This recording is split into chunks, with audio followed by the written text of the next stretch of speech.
Hello నమస్తే friends, ఎలా ఉన్నారు? బాగున్నారా? SSMB 29 నుంచి అయితే ఒక మంచి అప్డేట్ అయితే రావడం జరిగిందనమాట. ఏం అప్డేట్ అంటే మన మహేష్ బాబు గారు SSMB 29 గురించి ఏం లీక్ చేయలేదు, కానీ ఇక్కడ అఫీషియల్గా ఏమంటున్నారంటే మూవీ ప్రొడక్షన్ నుంచి అయితే ఏం అనౌన్స్ అయితే రాలేదు.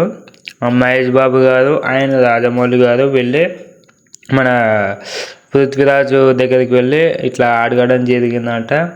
అంటే ఒక చిన్న రోల్ ఉంది, ఆ రోల్లో మీరు చేయాలని చెప్పేసి అని అడిగితే ఓకే నేను గ్రీన్ సిగ్నల్ ఇచ్చేస్తున్నా, ఇక నేనైతే చేసేస్తున్నా మూవీలో అని చెప్పేసి అన్నారు. ఇంత పెద్ద డైరెక్టర్ వచ్చి ఆ ఒక పృథ్వీరాజు మనని అడగడం ఏదైతే ఉందో చాలా గ్రేట్ అని చెప్పుకోవచ్చు.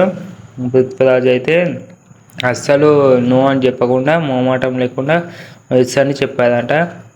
అది ఎంతవరకు నిజమో మనకు తెలియదు, కానీ బయట అయితే రూమర్స్ అయితే చాలా గట్టిగా నడుస్తుందని చెప్పుకోవచ్చు. ట్విట్టర్లో అదే ట్రెండింగ్ అని చెప్పుకోవచ్చు.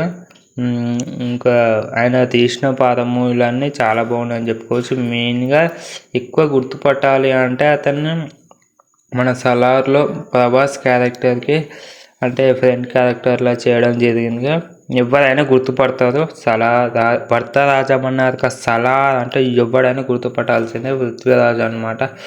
అలాంటి క్రేజీ అనేది సంపాదించుకున్నాడు సలార్ మూవీ నుండి. అయితే చాలా గ్రేట్ అని చెప్పుకోవచ్చు పృథ్వీరాజ్. ఇప్పుడు ఈ యొక్క సినిమాలో అయితే SSMB 29లో విలన్గా చూపిస్తాడా, లేకపోతే మహేష్ బాబుకి ఎలివేషన్ క్యారెక్టర్ ఇస్తాడా తెలియదు, చూద్దాం. ఓకేనా? Like, share, subscribe to my channel.